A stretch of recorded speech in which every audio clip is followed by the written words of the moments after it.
इलाहाबाद की मधु की शादी होती है रामगढ़ के आनंद से।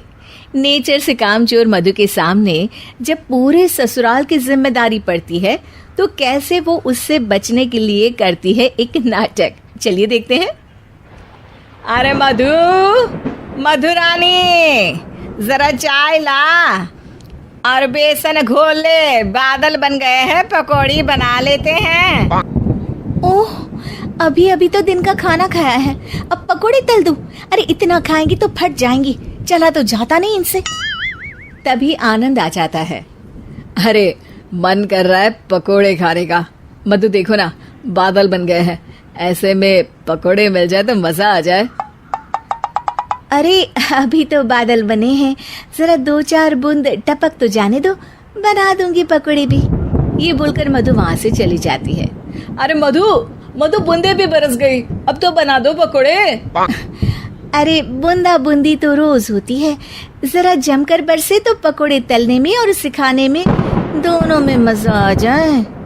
ये बोलकर मधु वहां से चली जाती है और मधु के साथ ही बूंदा बांधी कर बादल भी चले जाते हैं।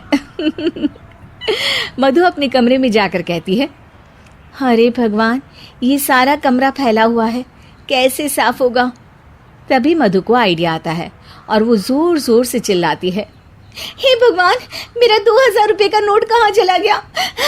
किसी ने देखा क्या मेरा 2000 का नोट? तभी वहां मधु की ननद और नौकरानी आ जाती है। अरे भाभी, मैं देख देती हूँ। कैसे देखोगी दीदी, सारा कमरा तो गंदा पड़ा है। अरे हटो ना, मैं साफ किए देती हूँ, मिल गया तो दे दूंगी। अब ननद और नौकरानी 2000 नोट के चक्कर में पूरा कमरा साफ कर देती है और नोट नोट खोया हो तब तो मिले। खैर, ये तो छोटे मोटे ट्रिक्स थे जो मधु काम से बचने के लिए करती, लेकिन अब आना था मधु का मास्टर स्ट्रोक, जिस पे वो अब सिर्फ बैठकर खाने के चक्कर में थी, और वो भी सास को ऑर्डर दे देकर। कैसे, चलिए देखते हैं। एक फ्रेम में एक फोटो है जिसमें सास की सास यानी कि मधु की दादी सास, मोटी बिंदी, काला मोटा चश्मा, कॉटन की साड़ी और चेहरे पर रौब। वहां उसी फोटो के नीचे खाट पर बैठी मधु, और मधु का गेटअप बिल्कुल वैसा ही था। मधु दादी सास की भूमिका में कहती है, अरे चंदावती, चंदा रानी, जरा चाय दे मलाई मारकर।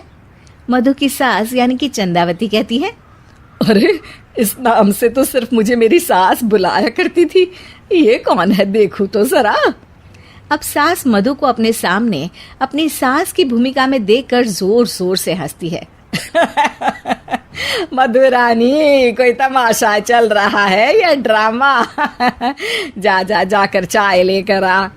मधु, जो कि ये दिखा रही थी कि वो सास की सास है या फिर उसकी आत्मा उसमें आ गई है, वो क्या करती है?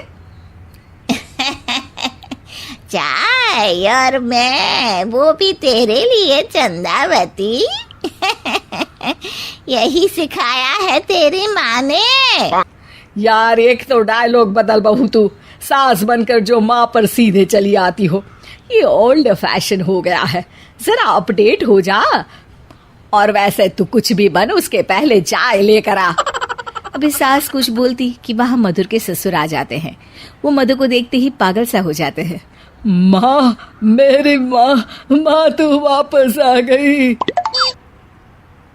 अरे धत तेरी की, अभी एक का नाटक खत्म नहीं हुआ कि दूसरा आ गया।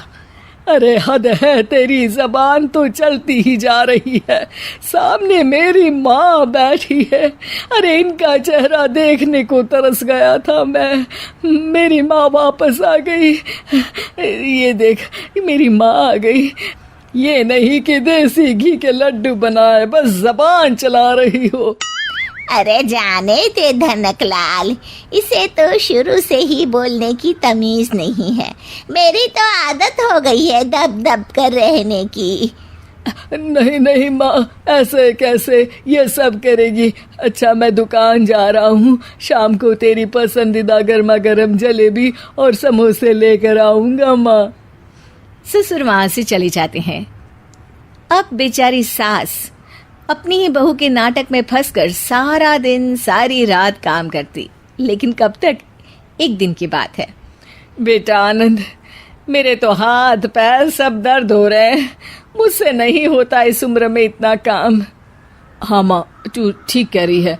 वैसे भी माँ, दादी को तो मरे अभी सिर्फ 5 साल हुए हैं, फिर मधु कैसे दादी हो सकती है? अरे वही तो बेटा, मैं तो ये सोच रही थी कि कहीं दादी मधु के रूप में तो पैदा नहीं हो गई। मतलब ना, ये सारा नाटक है बेटा, लेकिन अब जल्द से ये नाटक बंद करा दे तू। ठीक है माँ, लेकिन अब मधु को मधु की जुबान में ही सिखाना होगा। दोनों माँ बेटा कुछ बात करते हैं और अगले दिन सास मधु का बड़ा सा सोने का हार गले में डालकर घूम रही होती है। मधु जैसे ही अपना हार सास के गले में देखती है, परेशान हो जाती है। अरे अरे ये क्या? ये हार तो तू अपनी बहू को दे चुकी थी। नहीं नहीं माँ जी, बिल्कुल नहीं। आप ही ने तो कहा था कि जब तक आप जिंदा हैं ये मैं ही रखूं। अब आप तो जिंदा ही हैं, तो ये हार मैं उसे कैसे दे सकती हूँ? अरे लेकिन तभी वहाँ आनंद आ जाता है। दादी मैं आपके लिए भैंस लेकर आया हूँ, बाहर खड़ी है। जरा अच्छे से नहलाकर उसके गोबर से आंगन लीप देना और गोबर के कंडे बनाकर सुखाने डाल देना। और हाँ, जरा ताज़ा ताज़ा दूध भी निकाल देना दादी। और फिर माँ बेटे हंसने लगते हैं। मधु सोच में पड़ जाती है। भैंस? नहीं नहीं, इतनी बड़ी भैंस की मैं सेवा करूं?